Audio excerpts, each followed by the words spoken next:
Assalamu alaikum. Hello and welcome to the Voice of Islam Living History program. My name is Dr. Mohammed Iqbal and I'll be your host for this program. The Living History team are embarking on a 7-part series on the history of money and trade. Now, most people in this day and age will associate money with a piece of paper called the US dollar, and of course it used to be the pound before that, the British pound. Or associated coins with these and so on. All nations have some sort of paper money and associated coins which we use to buy things. But how did we attach a value to these pieces of paper? How did money come into the lives of human beings? What role did money play in the rise and fall of nations and empires? These are some of the questions that we will try to answer in this series of programs. Throughout the ages, many empires have risen and fallen, and some of these have been covered in the Living History programs. One of the greatest empires in the world was the Roman Empire, which stretched from Europe to North Africa and much of the Middle East. From small beginnings, this empire grew to an enormous size based on a belief that the gods or God gave the conquerors the right over dominion over others and the ability to finance and manage such a large empire. Whilst nation builders and great emperors concentrated on gaining more territory, great religious figures like Jesus of Nazareth were more interested in winning hearts and souls for the sake of God and a better afterlife. This deep belief led Jesus to advise his fellow Jews, and I quote from Mark chapter 12, verse 17, "Render to Caesar the things that are Caesar's, and to God the things that are God's." Jesus believed that the Romans were much more interested in money and collection of taxes from their subjects, including the Jews, and it was important that the Jews or Israelites should focus on winning the pleasure of Allah Almighty. For Jesus, religion and the need for spiritual development was more important than wealth, power, and nationhood. Now, in the modern world, there is a common saying, especially in the West, that money makes the world go round. The phrase basically means that everything in this world would stop without money, and to some extent, this statement is true. Without money, you cannot afford a shelter on your head, buy the food to survive, or go from point A to point B, etc. In part 1 of this series, entitled Genesis of Cows and Crops to Coin Trade, we are going to look at the origins of early trade and money. In part 2, entitled The Rise of the Great Eurasian Empires, we are going to look at the way gold and silver took center stage in trade and conquest that shaped many of the large and influential empires, from the Accommended Empire of Cyrus the Great to the Athenian and the Greek Empire established by Alexander the Great, all the way to the Roman Empire. We will also look at the crucial developments that took place across India, especially the rise of the Great Mauryan Empire and the unification of China under Qin Shi Huangdi and rise of the Han dynasty. In part 3 of this series, entitled Worlds of Conquerors, Prophets and Reformers, we will look at the role religion played in shaping trade between nations and empires and the relationship between them. In particular, we will look at the interaction between the Romans and the Jewish people, leading to the rise of one of the great religions, and that was Christianity.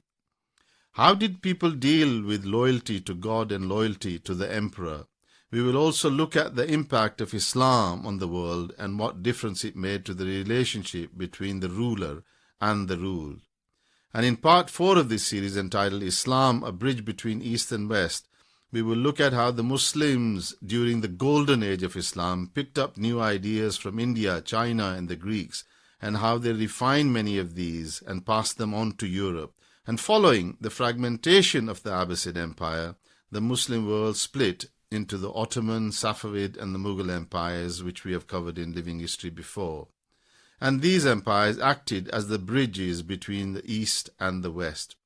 During the Mughal rule of Aurangzeb, for example, India became the biggest economy of the world, overtaking China which had dominated most of the global economy throughout history. We will also look at how China became the most powerful land and sea power during the Yuan and Ming dynasties.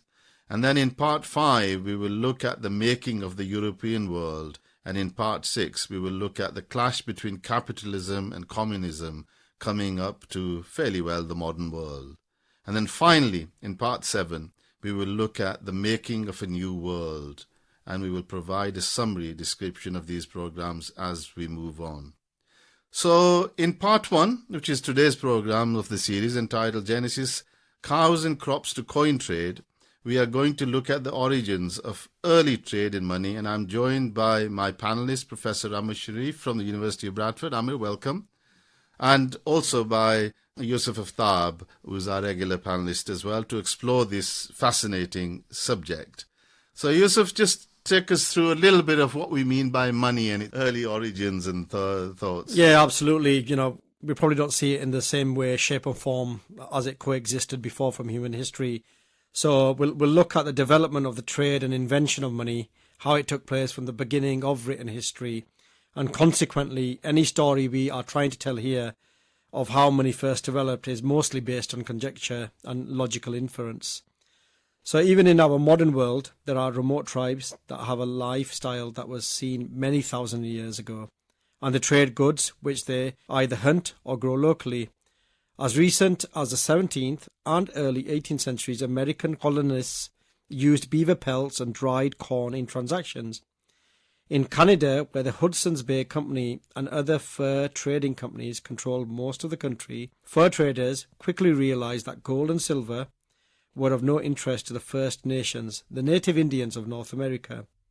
They wanted goods such as metal knives and axes or consumable goods. The fur traders established the beaver pelt as the standard currency and created a price list for goods. For example, 5 pounds of sugar cost 1 beaver pelt, 2 scissors cost 1 beaver pelt, 20 fish hooks cost 1 beaver pelt, and a pair of shoes would cost 1 beaver pelt. A gun would be 12 beaver pelts. Other animal furs were convertible into beaver pelts at a standard rate as well. So this created a viable currency in an economy where precious metals and other forms of money were not valued. These commodities were used for trade, just as they had been thousands of years ago, and the term commodity money came to define them. These commodities were widely desired and therefore valuable, but they were also durable, portable, and easily stored. These are the essential qualities for something to be used as money. So this gives an idea of how even in the recent past with the native Indians, how trade developed and how value systems were developed as well.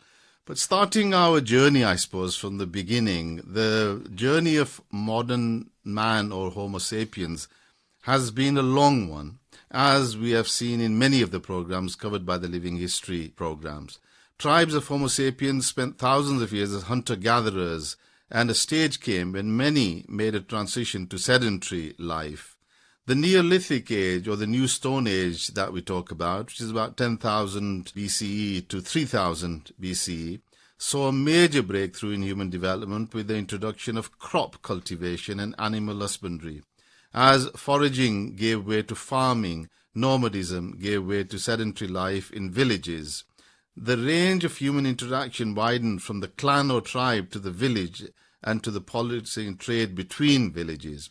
5 early river-based agricultural regions made fundamental and lasting contributions to the introduction of new technologies and the development of institutions, culture and governance for all of humanity. And these were Mesopotamia, around the Iraq area, as we've talked in previous programs, ancient Egypt, the Indus Valley, the Yellow River in China, and the Yangtze River Valley in China as well. On the basis of these productive soils, along with the other advantages of the riverine location in terms of transport, irrigation and defense, the world's first city-states and then empires developed at these sites.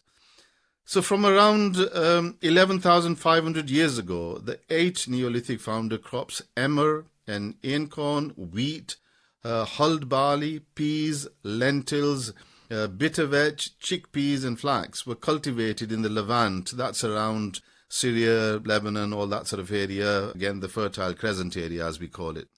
Rice was domesticated in China between 11,500 and 6,200 BC, with the earliest known cultivations from 5,700 BC, followed by mung, soy, and azuki beans. And in the Andes of South America, the potato was domesticated between 10,000 and 7,000 years ago, along with beans and cocoa. In Mesoamerica, which is sort of the Latin American, Southern American area we refer to, maize was domesticated 6,000 years ago. So, Amir, you can see how the crops and the husbandry go. But then again, take us through the major landmass, Eurasia, because that was the major contributor to development. So as you mentioned there, Dr. Saab, the worldwide sort of beginnings of trade and the concept of money, as Yusuf Saab also mentioned as well, started. And let's turn to Eurasia, being a bit more closer to home, if you like. So Eurasia is a continuous land area, has been home to most of humanity, and has long enjoyed the benefits of scale, long-distance trade, innovation, and diffusion of technologies. So within that, the Sumerians represented the earliest group to have settled into villages and rapidly growing communities, forming early towns and cities from about 8,000 BC, relying on the Tigris and Euphrates rivers in Iraq, present-day Iraq, as we know, and a canal system for irrigation. Again, as mentioned, these various river basins and geographical areas as well. And around these areas, farmers grew wheat, barley, vegetables such as lentils and onions, and fruits including dates, grapes, and figs, all based upon incredibly fertile land. And so as the combination of numbers of people living together in these large city-states grew, more sophisticated accounting and record-keeping became necessary for growing populations. Given that farming was cyclical, farmers would need to deposit their grain in the temples of Mesopotamia and other centers, which recorded the deposit on clay tablets and gave the farmer a receipt in the form of a clay token, which they could then use to pay fees or other debts to the temples. So not just the beginning of money, actually it's the beginning of accountancy and beginning of record keeping was incredibly important. Similarly, whilst farmers waited for the harvest, they needed to buy things that they could not pay for immediately, and hence this is the beginning of debt, and credit was introduced, and a need to record and track it arose. So now we're seeing the emergence of time as a link with money as well. So since the bulk of deposits in the temple were of the main staple based upon barley, a fixed quantity of barley became used to as a unit of account, and this was known as the shekel. The temple then went on to develop fixed exchange rates between barley and copper or silver and other important commodities, which enabled payment using any of them. So again, the development of a form of exchange of currencies, not so much foreign exchange, but exchange between different commodities. So this Mesopotamian shekel, the first known form of currency, emerged nearly 5,000 years ago to satisfy the needs of the farming community. So this is the link between community, between money, between currency and agriculture. Very, very important. And these ancient kingdoms in Sumer, Egypt, Babylon, India and China were where currency was deposited in temples and palaces, and you had this idea of a commodity warehouse, which therefore issued certificates of deposit as evidence of claim against something known as a representative money. And ultimately, this is really the birth of a banking system as well, as you can see. So you can see the usefulness of crops and development of money and barter and exchange. And the same applied to, obviously, animals as well. Eurasia also played a very important role in the domestication of animals in relation to security, transportation, food, drink, and warfare. Thus, the dog was domesticated in China over 15,000 years ago. Goats, sheep, and cattle were domesticated from 10,000 to 8,000 BC in Southwest Asia. The donkey was domesticated in Egypt around 5,000 BC. Camels were domesticated in Arabia around 4,000 BC. And horses were domesticated around 3,500 BC in the western Eurasian steppes. All these animals were invaluable to each family, each village, and were crucial for the economic development and prosperity of an area or a nation. The importance and value of some animals became so high that they became part of worship and were even seen to be sacred in some cultures. In many Middle Eastern cultures, for example, the bull became sacred and elevated to the level of deity. Even the Israelites, whilst they had been under Egyptian slavery, came to see the bull as sacred, much to the annoyance of Hazrat Moses ﷺ, as noted in Exodus chapter 32, verse 4, and the Holy Quran as well in Surah Al-Baqarah, as well as we noted. In Hindu religion and culture, thousands of years ago, the cow came to be seen as sacred, and even to this day, it is seen as sacred. Yusuf, just take us through that, because it's amazing how long it's lasted in its importance. Absolutely, and several scholars explain the veneration of the cows among Hindus and in economic terms, so including the importance of dairy in the diet, the use of the cow dung as fuel and fertilizer, and the importance that the cattle have historically played in agriculture. So ancient texts such as the Rig Veda, Puranas highlight the importance of the cattle. In the Bhagavad Gita, Krishna and his Yadav kingsmen are associated with the cows, adding to the cows' endearment. So another animal that was greatly admired and worshipped by many ancient Indo-European cultures was the horse. Human love for the horses went so deeply that they became part of our myths and legends. There is no surprise given that for at least 5,000 years, the horse played a key role in Eurasia's development, offering unequivalent transport services, horsepower for agriculture, rapid communications, and the capacity to govern and conquer large areas. The horse proved to be of immense value to nations in Eurasia, giving rise to the first empires. Regions of the world that lacked horsepower fell far behind those that had it, and typically ended up being conquered by warriors on horseback. The horse was also adopted by the far more populous agricultural societies after their early and often brutal encounters with the peoples of the steppes. The horse became a mainstay of farming, transport, and for war for early empires of the Mesopotamia, Egypt, Persia, and later for the vast land of empires of Alexander the Great and Rome, as well as the Chinese and Indian empires. The horse was a highly valued asset, as a land-based empires of the classical age would have been impossible but for military might of the horse. So during this early period of human development, as the size of the clans and villages grew, trade involved exchange through bartering of animals and crops. Early bartering arrangements, however, did not provide the transferability and divisibility that makes trading efficient. For instance, if someone has the cows but needs bananas, they must find someone who not only has bananas, but also the desire to keep a cow or have some meat. One may find someone who has the need for a cow or meat, but he can only offer potatoes, not bananas. To get meat, that person must find someone who has bananas and wants potatoes, and so on. But that is not where the problems end. Even if the person finds with whom to trade meat for bananas, they may not consider a bunch of the bananas to be worth a whole cow. And this was the dilemma early on. As mentioned earlier, the best way to get around this problem was to be able to exchange or sell your item or goods for a commodity that was valuable, durable, portable, and that could easily be stored. Now, examples of commodities that have been used as medium of exchange include barley, as we mentioned earlier, salt, shells, and metals like copper, lead, silver, and gold. Possessing generally accepted values, these commodities were used to buy and sell other things, as these commodities were used for the trade term commodity money, and that came to be defined as an important term.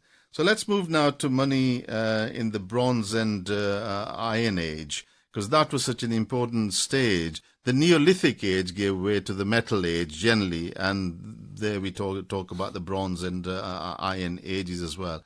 And metals like copper, iron, lead, silver, and gold became important. These were known to some of the oldest civilizations on record. The discovery and use of copper, for example, dates to 9000 BC in the Middle East. A copper pendant was found in northern Iraq that dates to apparently 8700 BC. So Amir, the metals played a big shift really in part. So absolutely. And because of this idea of durability of a commodity, we have to understand why metals were very important. And as you know, the word salary comes from, some of you may know, the word salary comes from a periodic provision of salt, which was in Roman Empire. But of course, you can't pay somebody in salt, right? So you have to give them something of monetary value, which is more durable. So hence metals and coins. And Adam Smith, regarded as, of course, by many as the father of modern economics, the author of The Wealth of Nations, explained the benefit of metals in ancient trade as a durable commodity. So he writes, and I'll give you a few lines from his book, metals can not only be kept with as little loss as any other commodity, but they can be likewise, without any loss, be divided into any number of parts, as by fusion those parts can be reunited again, a quality which no other equally durable commodity possesses, and which, more than any other quality, renders them fit to be instruments of commerce and circulation. And any man who wants to buy salt, for example, had nothing but cattle to give in exchange for it. They must have been obliged to buy salt at the value of a whole ox or a sheep, or so on and so on. And I won't go on any further with that, but as you can see, durability of a commodity is very, very important. Hence, this is why metals have the additional benefit that you can also transport them, as well as them being durable, from one place to another, and they can last for a long time. So getting away from very finite resources which may have elements of decay or may not be so durable is really important and can be divided easily. So initially, bars of gold or other metals were used, and as these were quite bulky, lighter ornaments were used as currency later on. And some of you may know the idea of something known as the gold standard. So you can't carry around with you bars of gold or copper. You have to make division. So gold and silver may have been common enough for the rich and powerful, of course, but if there was one pure metal that ordinary people in the ancient world could get their hands on, it was actually copper. And copper is a very widely accessible metal. Is still very valuable now in its elemental and refined forms, and it can be melted at low temperature. So smelting copper requires a higher temperature of around 1200 degrees centigrade, but these temperatures were hotter than campfires and therefore required new methods of heating which emerged later on. So technology has a very important factor here, a very important part to play in metals and in coinage.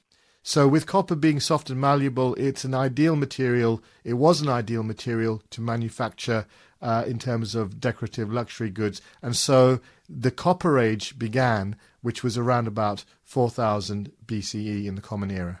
Now, as we covered in our previous series on the Middle East in relation to Egypt and the Near East, the Amarna letters, a body of 14th century BCE correspondence exchange between the rulers of the ancient Near East and Egypt, show that copper was traded between Egypt and Assyria, Babylon, and the Hittite Empire in the 14th century BCE. Copper was valued as a decorative material and used as a currency. The Phoenicians shipped copper, and they were based around what we call Syria and Lebanon, etc. The Phoenicians shipped copper around the Mediterranean, and certain hotspots of metallurgy sprang up where it was worked, stored, and passed on. One such center was Bahrain, which passed on copper from Mesopotamia to the Harappan culture of the Indus Valley in India and Pakistan. Copper was yet to be put to a much greater use, and this required the smelting of copper with tin, which had the melting point of 250 degrees centigrade, to give a much tougher alloy called bronze. The Bronze Age arrived in the Near East and Western Asia around 3300 BCE.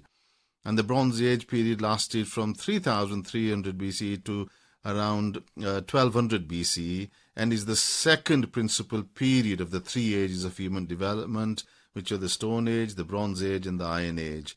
So, Yusuf, take us through the Bronze Age and its importance. Yeah, so the Bronze Age was marked by the rise of states or kingdoms, large-scale societies joined under a central government by a powerful ruler. Different human societies entered the Bronze Age at different times. Bronze Age states interacted with each other through trade, warfare, migration, and the spread of ideas. Prominent Bronze Age kingdoms included Sumer, Assyria, and Babylonia, in Mesopotamia and ancient Egypt. In China, Bronze Age civilizations arose around the Yellow River during the Shang dynasty, that was in 1600 to 1046 BC, and the Zhou dynasty 1046 to 256 BC. Civilizations in the Aegean began working with bronze before 3000 BC. The Minoans of the island of Crete, considered the first advanced civilizations in Europe. The Minoans were traders who exported timber, olive oil, wine and dye to nearby Egypt, Syria, Cyprus and the Greek mainland. They imported metals and other raw materials, included copper, tin, ivory and precious stones. Around 1600 BC, the Mycenaean civilization rose on the Greek mainland and their culture flourished during the late Bronze Age. The power and myths of the Mycenaean civilization have been passed down to us by Homer in his classics, the Iliad and Odyssey. Major Mycenaean power centers included Mycenae, Tibur, Sparta and Athens. While bronze was put to great use by the Near East empires, the scarcity of tin deposits in the Fertile Crescent region placed many restraints on them. Tin mines were well established in parts of Western Europe, Germany, Iberia, but the tin had to be transported long distances to the Near East. Other tin arrived from mines in Central Asia along the Silk Road. The Bronze Age ended around 1200 BC when humans began to forge an even stronger metal, iron. So Amir, take us through this important development because there was a major transformation on the global front. So this is really a story about technology as well. So as we've heard, Stone Age, Bronze Age, and now comes along the Iron Age. And the Iron Age was a period in human history that started between 1200 BC and 600 BC. And as we know, iron is a very strong metal, is superior to bronze in many ways, and notably in strength per unit weight. And iron is also more plentiful than tin, that occurs naturally as iron or ferrite, or as it's known. And humans have smelted iron, or did sporadically smelt iron throughout the Bronze Age, but it wasn't as widespread as bronze. But it did eventually become more widespread much later on because its melting point was 500 degrees higher than that of copper. And the vast amount of energy needed to melt iron at 1530 degrees centigrade using bellows meant that it drastically limited the large-scale production of iron weapons and other products. So early iron tools and weapons weren't as hard or as durable as their Bronze Age counterparts. However, when iron was heated together with carbon, well, that was a game changer because it made a much harder metal that we now know as steel. Iron plus carbon equals steel. And weapons that were made from steel were sharper and stronger than earlier bronze weapons, and they were put to good use by the earliest innovators. So again, innovation is at the heart of human endeavor, as we know. And central to that was civilization and societies. So the Hittites, who lived during the Bronze Age in what is now modern-day Turkey, may have been the first to make steel.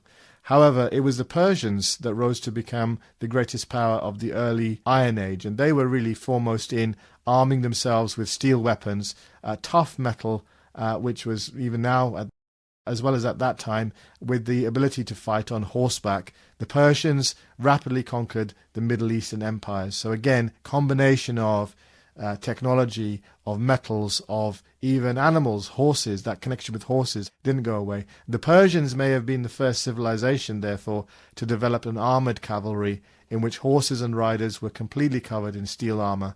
And the Accommended Empire, founded by Cyrus the Great in 550 BC, became the largest empire of the time, stretching from the Balkans of East Europe to the Indus Valley in India.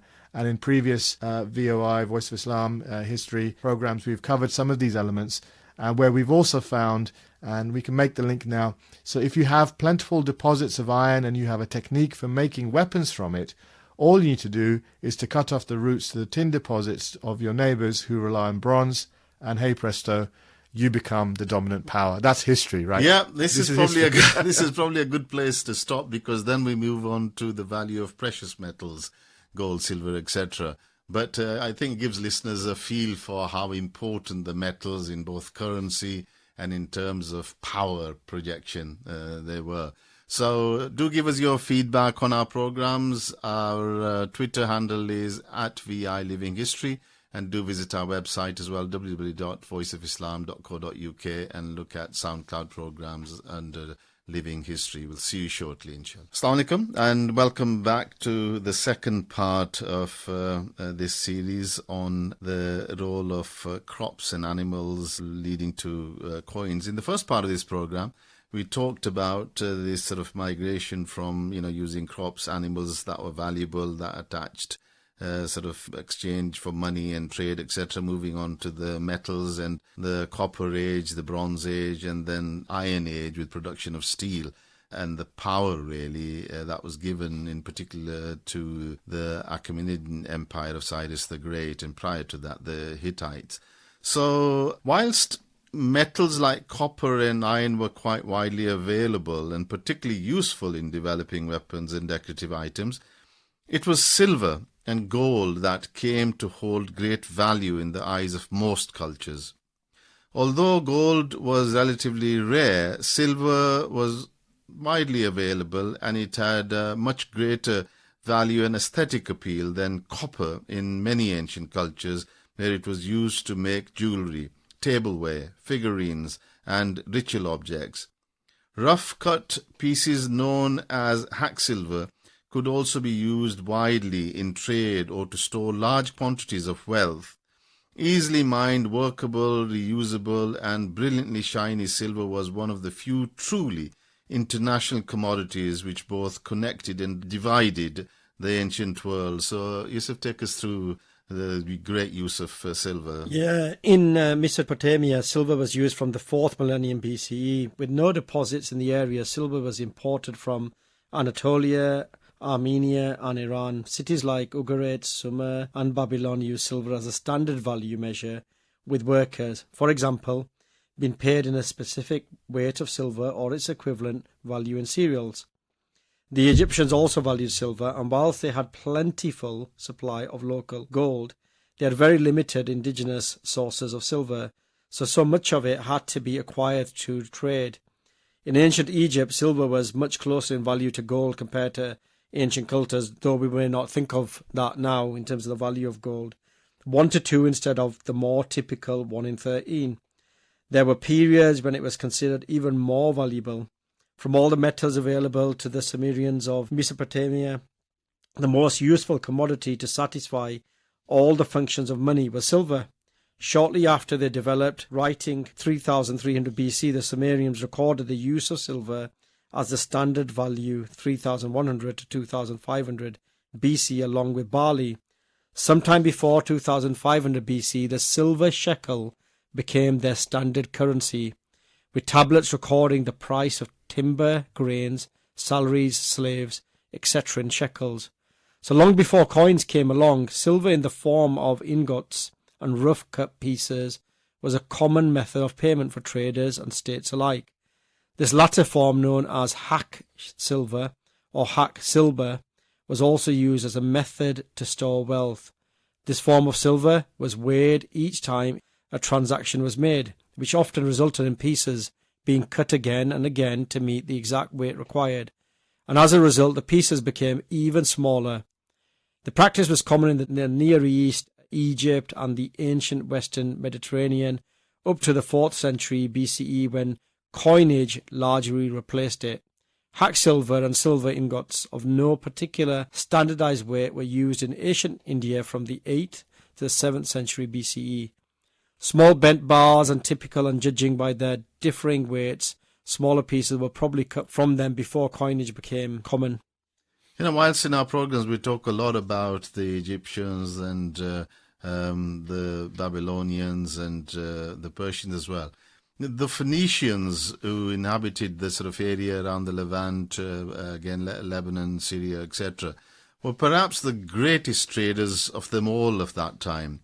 And they spread the use of silver even further across the ancient Mediterranean and channeled tons of it to Western Asia, especially Assyria, mostly in the form of bullion, ingots or discs and rings. The Phoenicians acquired such quantities that they earned an admonishing reference in the Bible And I quote from Zechariah chapter 9, verse 2 to 3, and it says in the Bible, Tyre heaped up silver. To guarantee the weight and value of bars was stamped with official hallmarks. A Phoenician talent of silver weighed around 30 kilos and was worth 300 shekels. One silver shekel was worth 300 copper shekels and 227 shekels of tin. Gold was worth 4 times more than silver. Supply and demand affected the value of commodities just as they do today, and the oversupply of silver to the Near East caused a crash in the value of silver by the 6th century BCE. The classical Athens, Carthage, and Rome benefited immensely from a ruddy supply of silver through the Phoenician trades. Spanish and Sardinian silver mines were essential for Carthage and for Rome to fund their wars. The Romans worked some 40,000 slaves in the silver mines of Spain, and as the empire expanded, silver was extracted from Britain, Germany, and Balkans, and thus you can see why they wanted to expand and rule these lands. So again, Yusuf, also touch on the Americas, because often we leave them out. Yeah, so in the Americas, while the ancient had plenty of gold, they had no silver of their own to speak. But it was found in abundance further south in the empires of the Incas and their predecessors. For the Inca, just as gold was considered the sweat of the sun, silver was thought as the tears of the moon. The rarity and prestige of the metal meant that it was restricted to use by the nobility. Commoners had to make do with goods made from copper or bronze. For millennia, it was also silver, not gold, which was the real basis of domestic economies, the foundation for most money of account systems, for payment of wages and salaries, and for most local retail trade. Silver was far more widespread than gold as a monetary standard worldwide, from the Sumerians 3000 BC until 1873. So we move to the next most important precious metal, and that was gold, which remains to today, really. The magic and great appeal of gold throughout the ages is appropriately described by the chemical symbol for gold, Au, which is derived from the Latin aurum, meaning shining dawn. Gold as a precious metal has been used since antiquity in the production of jewelry, coinage, sculpture, vessels, and as a decoration for buildings, monuments, and statues. Since gold does not corrode, it became a symbol of immortality and power in many ancient cultures. Its rarity and aesthetic qualities made it an ideal material for ruling classes to demonstrate their power and position. Gold was probably the first found at surface level near rivers in different parts of the world. Traces of gold have been found in Spanish caves dating back to around 40,000 BC. Moving on, gold was then mined underground from 2000 BC by the Egyptians and later by many other civilizations. Now, easily worked and mixed with other metals such as silver and copper to increase its strength and change its color, gold was used for a wide range of purposes. So quite an amazing precious metal. Amir, take us through its early use then by the civilizations. Of course. And so most ancient cultures had gold or viewed gold as a very popular and valuable commodity and something of high and extreme worth. And it was very popular in jewelry and art because of this value. It's primarily its aesthetic qualities, again, that vision of dawn coming from the sun. And again, many of the societies and communities had views on or beliefs relating to the sun and, in fact, the galaxy above. Electrum, which was the natural alloy of gold and silver, was used in jewelry by the Egyptians from around 5000 BCE. And gold jewelry was worn by both men and women in the Sumerian civilization around 3000 BCE, and gold chains were first produced in the city of Ur, which is now in present day in Iraq. So again, in the Levant, that area of the world, as well as in other parts of the world, gold was a very valuable commodity. Coming a bit closer to Europe, the Minoan civilization in Crete in the early 2nd millennium BC made a vast array of jewelry items using extensive range of techniques. And gold jewelry took the form of necklaces, bracelets, earrings, rings, etc., etc. and the desire to crave for and accumulate gold accordingly can turn into, and did turn into, a curse, as was the case of King Midas of Phrygia. And again, King Midas, all that touches, he touched turned into gold, as the saying goes. King Midas was a king of Phrygia, which was in Anatolia, or ancient Turkey, present-day Turkey. And according to Greek legend, Dionysus, the Greek god of winemaking and fertility, offered King Midas a reward and asked him to make a wish. And this is the legend. King Midas then wished that he could turn anything he touched into gold, and this became a curse where his wish was granted. But of course, although he was very pleased with his new power, he then realized that even the food he touched turned into gold, and so he died of starvation, unable to eat anything. Therefore, the reason that gold and silver became the optimum form of money is because of their properties and this scarcity, value, and great awe and wonder of these metals, which include in fact these values, Amir, are so important for listeners, because even the current debate going on with currency and devaluation, everybody, you go to YouTube and everybody's talking about it. So you go through these particular things that are important. Yeah, absolutely. And again, we can even see this in the parallels with digital currencies or cryptocurrencies. Let's make it a bit more modern day, but just think That's about what I was saying. There's a things. big debate going Absolutely. on. Yeah. So any currency really needs to have an easy medium of exchange. Gold and silver store a large amount of value, of course, as in a fixed amount. The unit of account also is important. So for gold and silver, a fixed weight had the same value globally, whether you're in Egypt, China, Europe, anywhere, and especially pure gold. Durability, we mentioned this already. You can't carry around bags of salt, but you can carry around coins of gold. And that same gold that you might have is still with us today. Egyptians were using it to trade 5,000 years ago, but it's still with us today as a metal. It doesn't corrode, and it's clearly durable. It can be divisible. You can break it up into pieces. You heard from Yusuf Saab about the hack silver, but you can do the same with gold. It's a bit more malleable, so you can do that. You can take it with you. Now, as you've heard, some of these pieces of metal could be fashioned into ingots or rings, and therefore you can put it with you as a necklace, or you can put it in a pouch. But you can't do the same, obviously, with other commodities. Oil, salt, I've already mentioned. There's this word, which is a strange word, which is called fungibility, or something that's fungible. That's the hardest one to understand. That's the difficult one.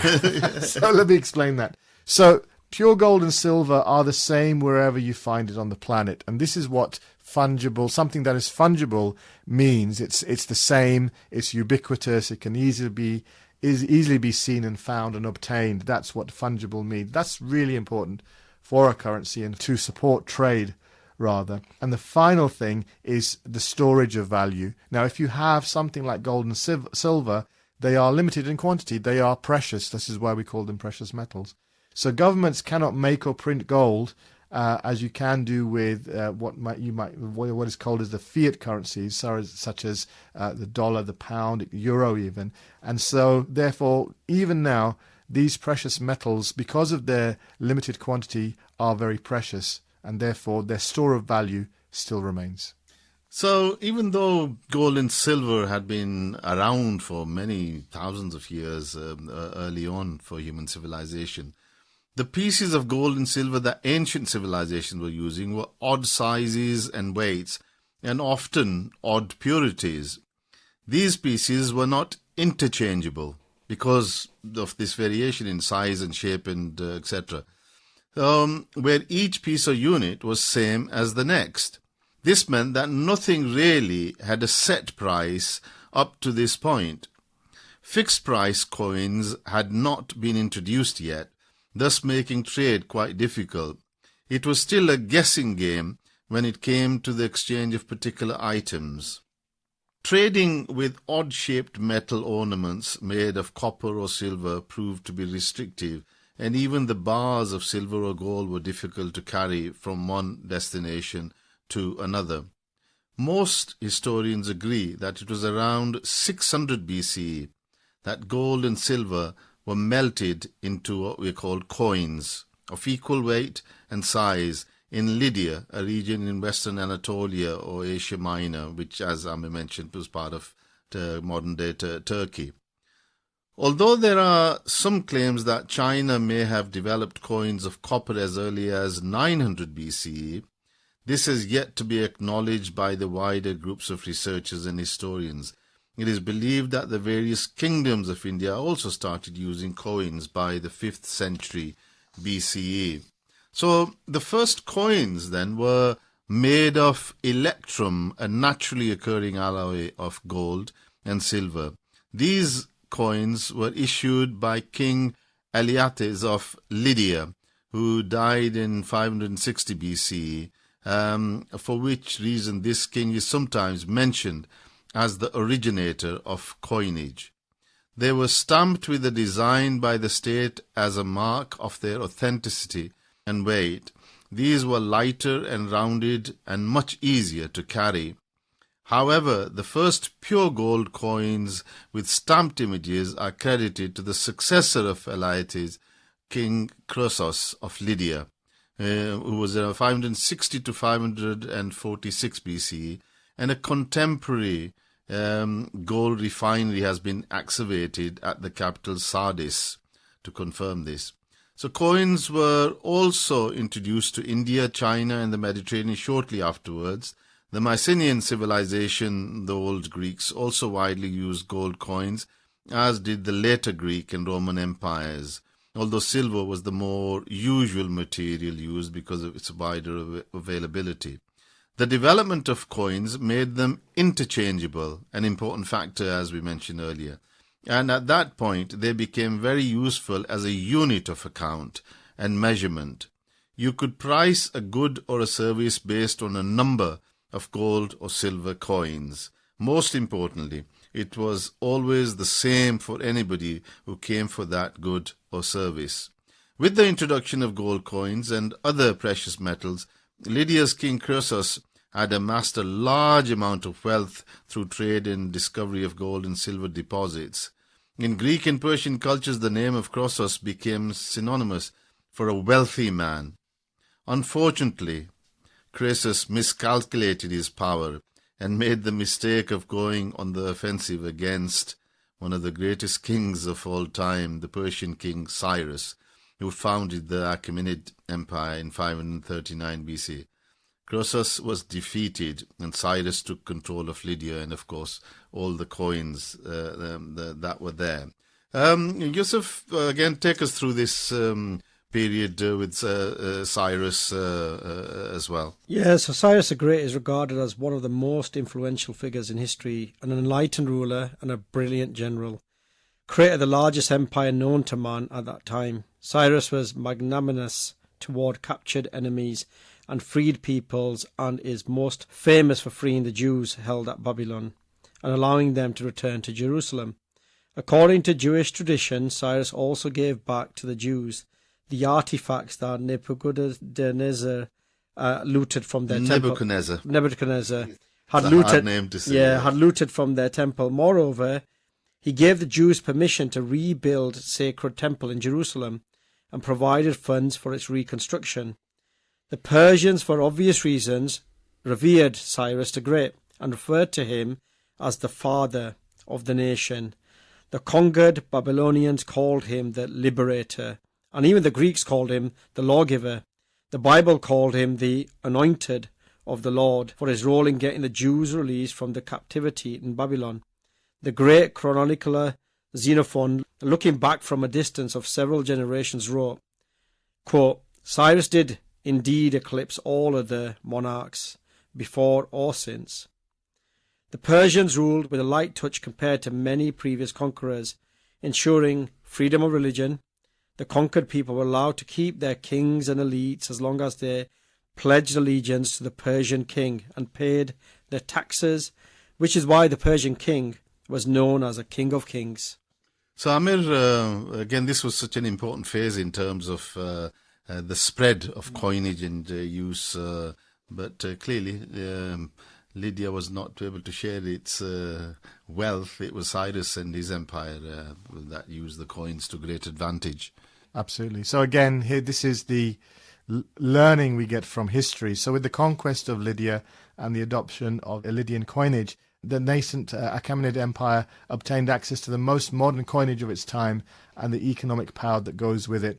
So Cyrus, and therefore the Persian Empire, adopted Lydia's lion and bull Croisid coinage, and other coins were later minted by the Persian Empire. So again, history shows us that when one society or nation doesn't do so well, another one takes its place and then takes things forwards. And so the coinage in the Accommended Empire started to, first of all, adopt, but then move away from simply copying the previous coinage from the Lydian Empire.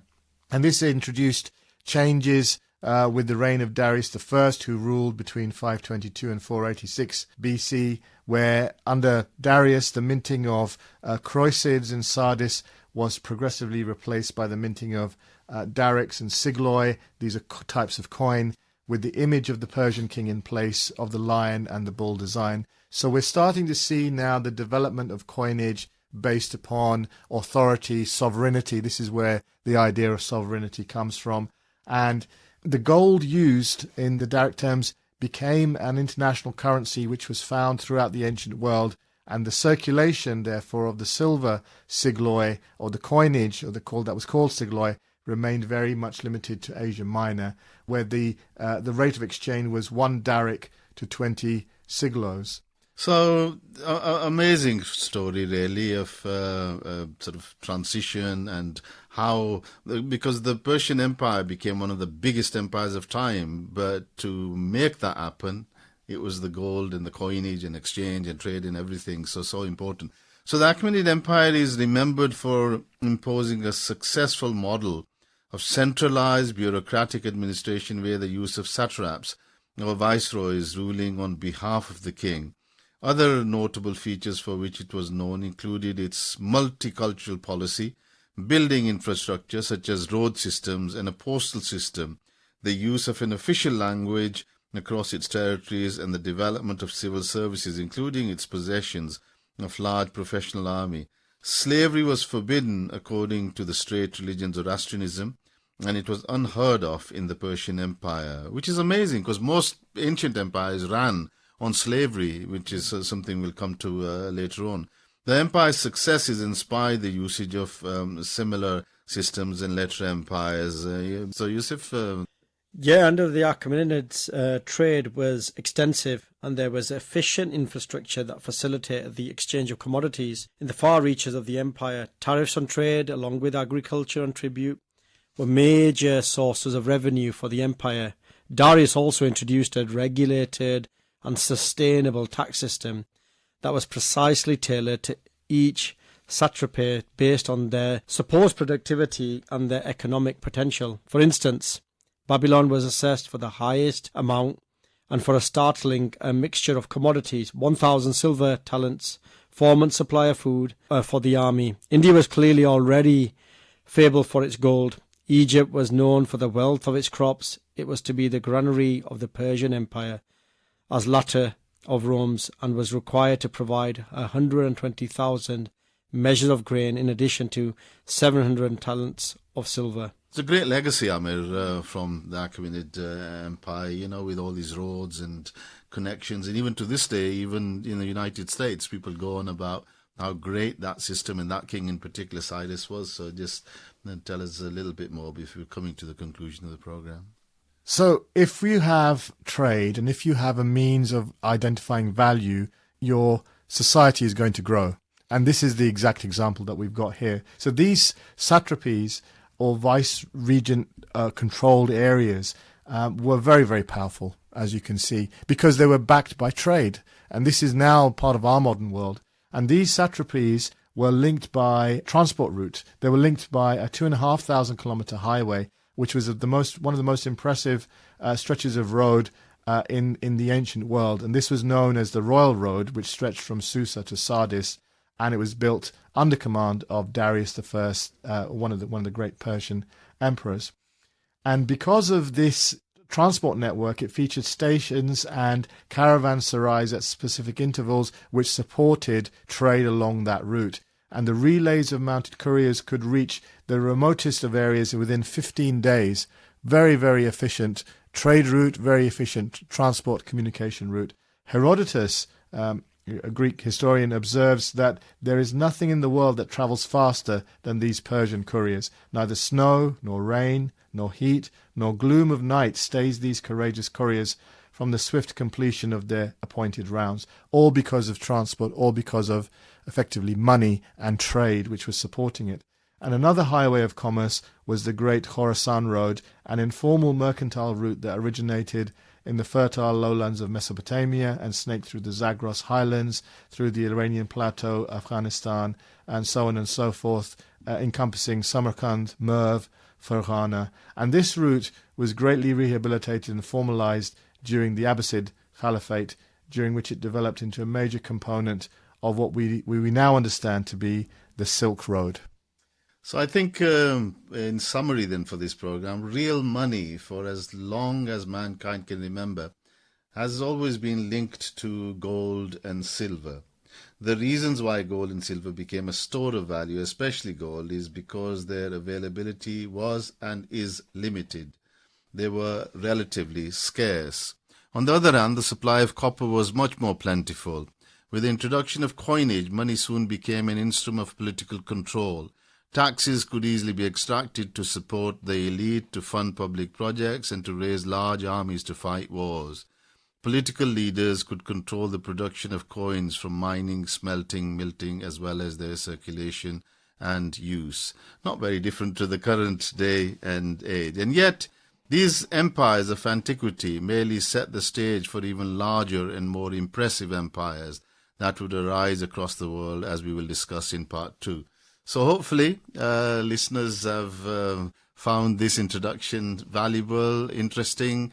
Please do give us your feedback at our Twitter handle, which is at VI Living History, and also visit the website www.voiceofislam.co.uk, and the program section you'll see Living History programs on SoundCloud. Listen to them at your own leisure. Great deal of information on all sorts of subjects. So, Amir, Yusuf, thank you for your contributions for today. So, until next time, Assalamu alaikum wa rahmatullahi wa barakatuh.